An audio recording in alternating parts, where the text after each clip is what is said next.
Hey guys, Gathering Magic back again. So we're going to do something a little bit different today. We're going to go through the daily rewards on both my accounts, do the land claim, and then we're also going to go through some battles on my bronze account, just showing the teams I use to bronze to get into silver.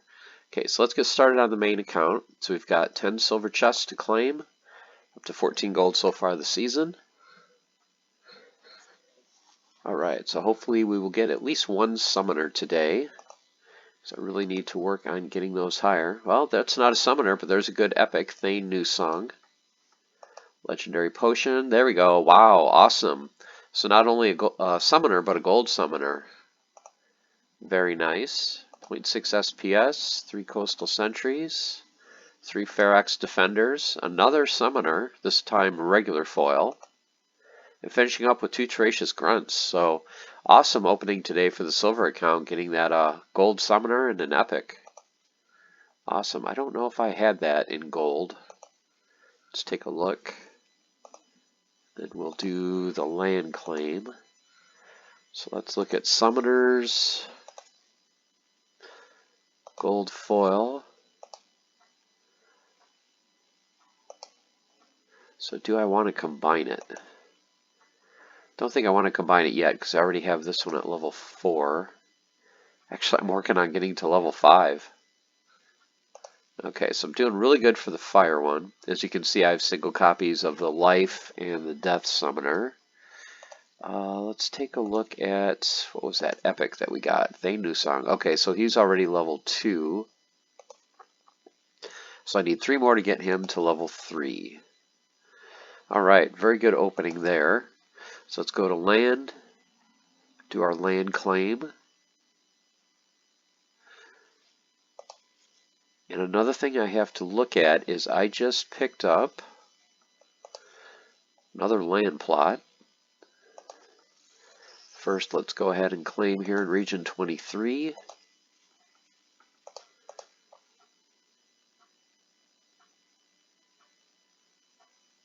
See if we get a totem piece.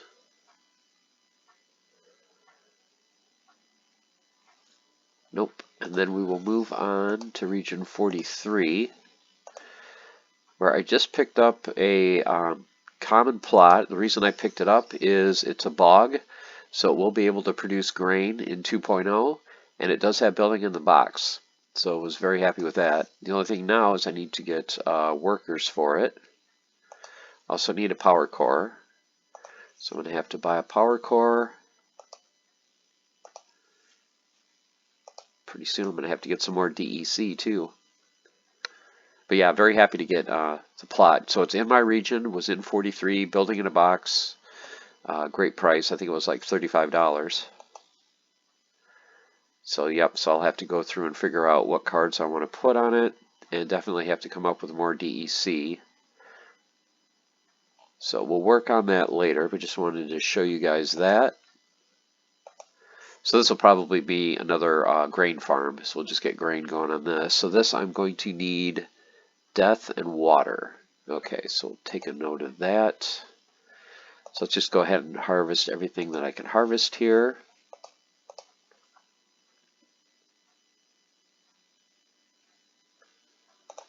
Okay, do some research.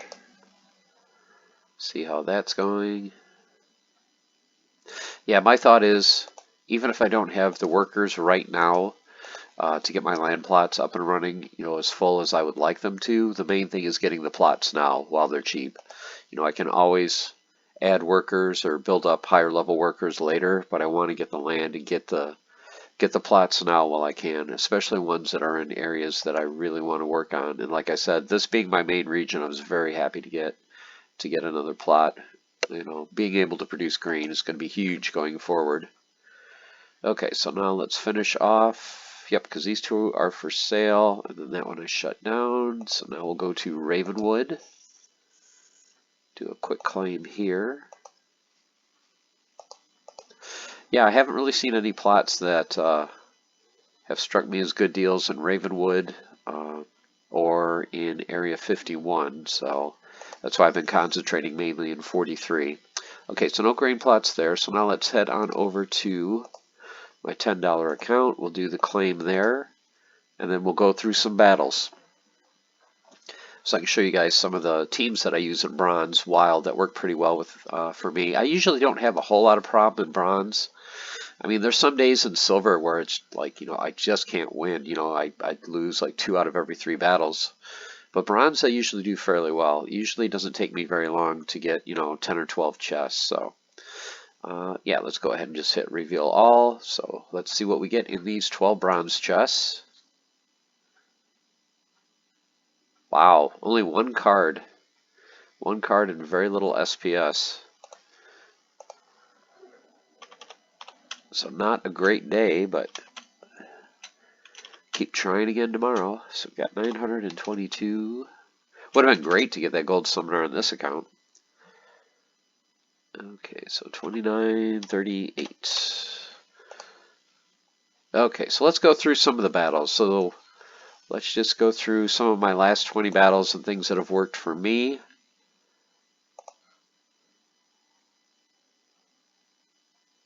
We'll go ahead and replay some of them. Okay, so in this battle here, I wish it showed the rule sets. Let's just take a look. So that's me on the top. Basically the strategy here, oh here it was, Earthquake. So I decided, okay, we'll go with the 2 flying. We're going to go with Martyr on either side of the Pellicor, because then that will get, or the Regal Purrington, because then it's going to get the double Martyr for more magic damage. I put the Vampire Bat in the back just because it had flying, so I knew it was going to survive, and just give me a little bit of sneak protection in case someone went after the healer. So he had kind of a similar strategy where he buffed his Regal as well. I think the main thing that helped me here was the healer surviving just long enough to give me a heal right here when I needed it. And then being buffed was able to one-shot the Regal. So that was the difference in that battle. So, 2 pretty evenly matched teams, but the healer in this one definitely made the difference. Just such a good card in Chaos Legion. Okay, so the next battle, let's go through, let's look for another different team. So I played Death a lot. This one was a low mana match. I believe it was only 12 mana. So I had 4 mana for my summoner. Low mana Death, I always play Curse of Wendigo. I mean, just for the thorns. I threw a couple just 0 cost monsters in. Put the Undead Badger in the back just to get some attacks in. He went with just a single Drybone Barbarian, which is a very powerful card. Get rid of that.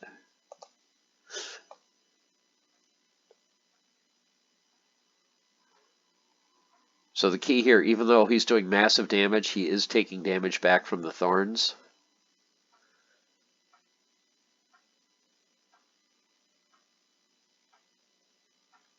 And even with the blast, I barely survived 1 monster with 1 hit point, but that's all it takes. So won that battle there. What's another one? Another team that I like playing for the fire team. Always play Tarso, of course. And then usually what I'll do is I'll just put the Antoid platoon in the front or close to the front, and then just do a ton of sneak damage. I really like this new soldier from Rebellion for the ambush. It's a nice way to get in 2 melee damage right away.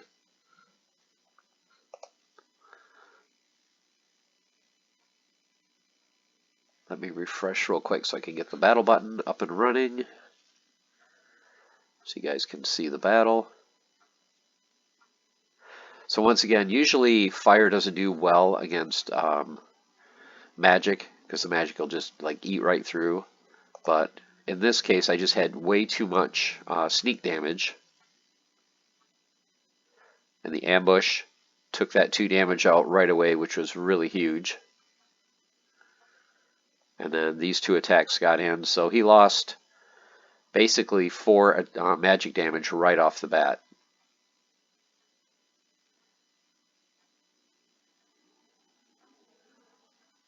And now now you can see when I get hits on these in the back, it's just basically a one-shot, and he's losing almost all of his damage right away.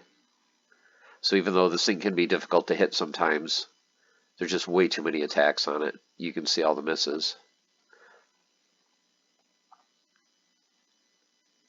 So fire sometimes can win against earth. Okay, then it's another one. Here's another example of the death team, low mana match. 6 for the Wendigo, couple corpse feeds, and then I had 3 mana left over. I went with the Life Sapper. He went with Shield for the Chaos Knight and a heal. Thinking, okay, I'm going to keep this thing healed. I'm going to do a little bit of damage with the one archery. This isn't going to take much damage unless I'm coming against magic, so I should be good.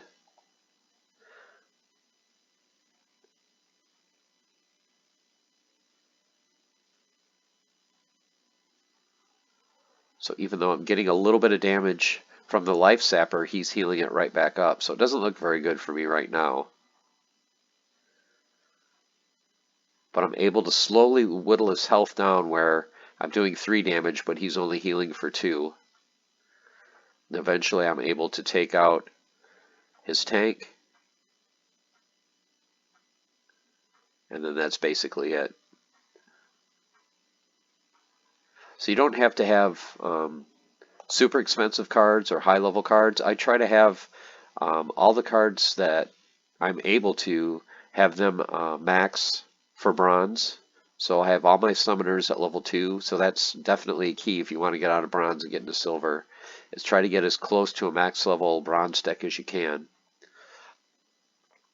Okay, here's another low mana match. So had Curse Wendigo. I actually put him in the second spot because I wanted the Marks Rat to die right away and get him buffed. Had a couple 0-cost guys in the back just because of sneak, and it turned out that he did have some sneak monsters. So let's take a look and see how this battle unfolds.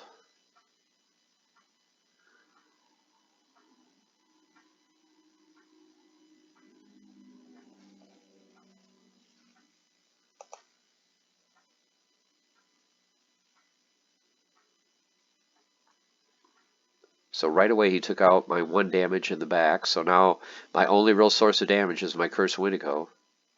But he got the Martyr, so he gets to get an extra attack. This is going to waste his attack on my chicken.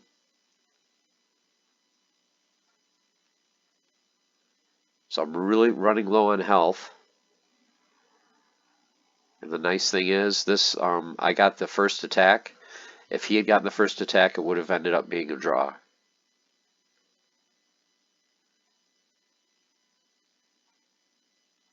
So the main splinters I like playing for bronze are definitely the Death Splinter, and I don't know if I have a lot of examples lately of... I do like playing Kelia. But let's look at one more battle. So this was a newer battle I just played actually a few minutes ago. I think it was the melee only rule set or something like that. So I went with the summoner that gives -1 melee, and then I also gave Disintegrator for another -1 melee, because I'm like, okay, if I can get him to where he's only going to be doing 1 point of damage, he's not even going to be able to hit my Crypt Beetle.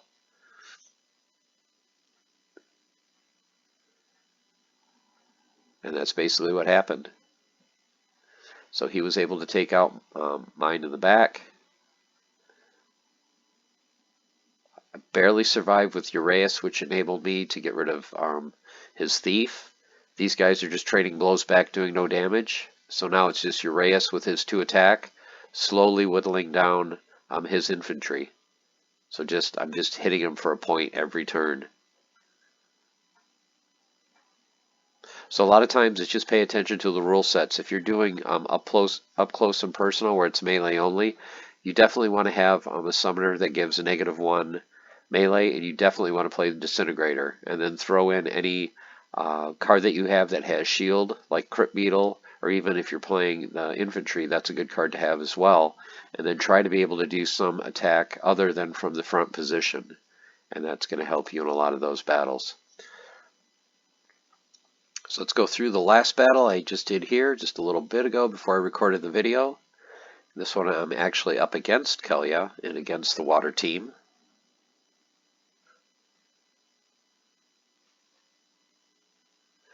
So this is the usual team that I'll play if I play with Magic. I always have the healer. Depending on the mana cap, I'll either put in the Mustang or I'll put in the 2-cost guy with Magic Reflect. I always play the Mushroom Seer because I'm always afraid if I'm playing Magic, my opponent probably will be as well. So I always want to get the Mushroom Seer on the board for that silence. And then I put a Martyr basically spread throughout my team so that I didn't have to worry about, if Scattershot hits one of those. I think this was a Scattershot rule set. Yep, so it was Scattershot. So I'm like, okay, if they ended up hitting these, they're going to buff my other ones. So right there, he ended up buffing my Thief and my Goblin Psychic. Unfortunately, I lost that one. I love playing the Riverboat Captain, but I hate going up against it.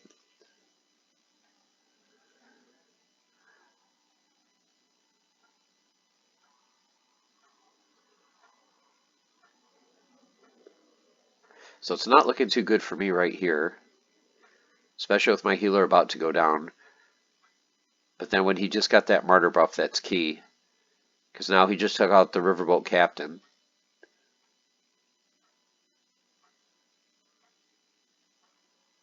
And one-shotted his Deep Lurker. So now it's coming down to the Mustang. So he got martyred, but he's in the front and can't attack. So all I have to do is survive long enough to get through the Swim Hunter, which I'm able to do. He can't attack, and that's a victory. So sometimes there is a little bit of luck involved, especially in Scattershot rule sets, but there's just another example of a team that you can play and the positioning that hopefully will help you out. So definitely Martyr cards are really key in bronze and low level in certain rule sets. So you definitely want to have your Martyr cards. Always have healers if you can play them. And like I said, one of my favorite Splinters to play is the Death Splinter with Thaddeus Brood, and I almost always play Curse Wendigo. And then based on how much mana that you have left, I'll sometimes throw in the Ravenhood Warden just to get a little bit of armor to help the Wendigo, and then the Scavel Hireling for armor repair to help him last longer. So hope that helps you out. I think this is probably one of the first times I've ever shown some of my battles. I don't win all of them, as you can see. You do have some losses. You're not going to win all of them. I think usually I get about a 60 or 65% win rate in bronze, so I do pretty well on this account. My main account, Jovac, is probably 52, 53%. For every one I win, I lose one. Sometimes I'll get on losing streaks, sometimes on winning streaks, but pretty much 50-50. But I do very well with Gedfer in the low levels. And this is wild, so I do come up against bots, but I've kind of learned what to look for. So, okay, guys, hope this helps. Helps you get out of bronze, get into silver. I know there's some people that asked about that. So, hopefully this information is useful. If you'd like to see more battles in the future, please let me know. Or if you're interested in any other team builds that I do, I will definitely post that as well. So, hope you guys are doing well. And remember, stay the course. Keep on forging. Have fun. We'll see you soon.